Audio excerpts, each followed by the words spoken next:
Hey, I'm Brian and you don't know me.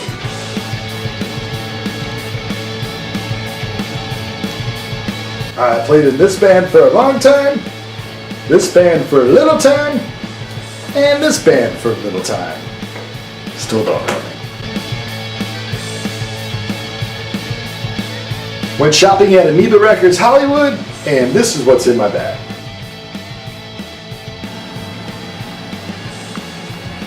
Let's see what's in the bag. Now, I've been to Amoeba San Francisco twice, was blown away, loved it. So finally got a chance to go to Amoeba Hollywood.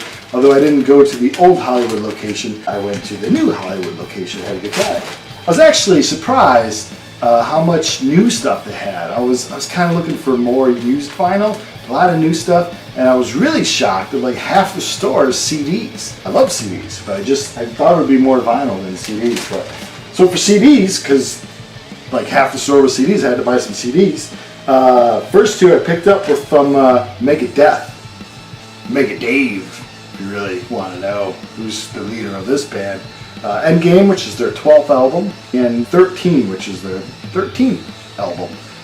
These are just ones that kind of I never bought before, so they didn't want to buy my vinyl because they'd be pretty hefty price, so I figured get CDs a little bit cheaper. First got into Megadeth. I got into Metallica from tape trading with friends, probably around when Metallica was putting out Ride the Lightning, so I went and pursued like more info about the band, and then learned they had a guy, Dave, that they kicked out, and he formed his own band. Went to the record store and bought P-Cells, who's buying on vinyl, and was a big fan ever since. I had to leave Megadeth for a while. I just was listening to other stuff. So these both have bonus tracks, and I'm really looking forward to headbanging. Another CD I picked up from Chicago's own infamous, famous, everything at once's punk rock band, Naked Ray Gun. One of the best. If you're in a band in Chicago, you have to say that these guys not only influenced you, but you went to their shows, you got pushed around at their shows, you got bruises to prove it, and it was like instead of going to music school, you went to Naked Ray Gun concerts, and then your band would be good if you did that. This one is Jettison, and it's just loaded up with, this one has 16 tracks on it. All great, all killer. Naked Ray Gun, still going strong, about to release yet another new album full of great songs. I found a tribute to Ministry, another band that hails from Chicago, or at least that's what they're known from, being from the Chicago area. So this has a lot of bands that I've never heard of that are doing songs from Ministry that I haven't heard of, like Thieves, So What, Land of Rape and Honey, Jesus Built My Hot Rod, So Just One Fix. So I know the songs, I don't know these versions of it. Usually with comps like this, if I can bat 50%, half the song's probably going to suck, half the song's good, I'm pretty happy. It's only a few bucks, so I picked this up. Now we go to a record store, you gotta buy records. The Goo Goo Dolls. This came out in 2017. It's an EP. It has 5 songs on it. I did spin this, I played this. This is very good. The Goo Goo Dolls, Hold Me Up, A Boy Named Goo, Dizzy Up the Girl, all came out in the 90s and all are perfect. If you love rock and roll, stuff you can sing along and feel good about your life, you go check those out, the Goo Goo Dolls. I did see them live for the first time not too long ago. I'm pulling this out to see if it's any kind of weird vinyl, but it's black. That's good, that's rock and roll. I have one of their more recent releases and it was good, but this is great. I think maybe EPs is the way they should go, you know, just pick the strongest songs you're going to put on the album and just, you know, kick ass with just 5 songs instead of trying to pull out 10 or 11 and have some ones, you know, that aren't so good. But this is great. I spun it. I'm glad I bought it. I'm glad I found it. You don't see a lot of 10 inches more these days, so this is good stuff. I had to buy this being in California, California's own Pride and Joy, Green Day. This is a bootleg, an unofficial thing. I picked it up there. I picked it up at the store officially. Don't blame me, Green Day, if you're not rich. I blame Amoeba, because that's where I picked it up at. This is from a 1993 show in Spain. The track listing is really why I bought it, and the artwork, and it's got a pretty green vinyl to it. So this is the songs from the first 2 albums. I believe this is on the Complunk tour towards the end of it. The only problem I have with it is it's kind of tinny. I grew up listening to cassette bootlegs and all that. People would sneak in a tape recorder to a concert, record it. So I'm used to that kind of sound. But if you're going to buy something quality of them playing live, I would suggest you get their Woodstock Live album. It's great sounding. It's a great set list as well. But hey, for early Green Day, someone, thank you for sneaking in probably a tape recorder and recording this. Now I have a little bit of 1993 live Green Day to play sometime. Now this was just bought because of the cover. I love tigers. I've been honored to work with tigers now for over 21 years and honored to have seen them in the wild in India a couple of times now. So this, I just had to get it. It's Tiger, it's called Tiger, the band's Tiger. Not much about them. All I could find out is they released 2 albums. They are kind of a rock, soul, funk band. Now that combo can be bad if you're not doing it right. I have played just 2 tracks of this album and they are doing it right. It's good stuff. Came out in like 1976. So it's not like a recreation of that. It's boom, it's hitting when the funk, the soul, and the rock were firing on all cylinders there. And I gotta say, there's 2 songs I listened to were good, and the guitar solos are insanely fast for this style of music. The guitar player's just shredding it at a level that he's like pouncing on the prey, I guess. But it's a good record, and I picked it up used for a few bucks, which is why I go to record stores to look for used stuff of bands that I love or bands that I have no idea who they are but have really cool front covers.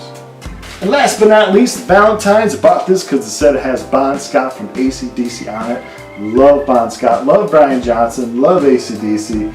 But I have to go to that early AC/DC when I'm in the mood, just a little bit of rock and roll. I have TNT, high voltage Australian presses, so I love the early AC/DC. My favorite AC/DC is Porridge. Now I know the Valentines are a pop band, that sweet little pop stuff, but you get a little hint of Bon Scott's voice in it. That's good enough for me. 67 to 70. Everyone was about love and free love and little pop music here. So it's got, what do we got here? We got about 16 songs. And if I can just hear a little pinch of Bon Scott on all 16, I'll be a happy camper. So those, not much, but you know, a little bit of shopping at Amoeba. And that's what was in my bag.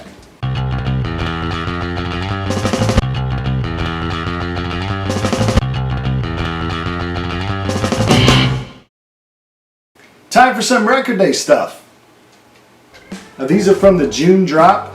Didn't get much, you know. I'm looking at this July drop, and here's really maybe the soundtrack from Eternal Sunshine, Spotless Mind, whatever the heck that is. That's a good movie. It's a great movie, actually. So I get the soundtrack for that.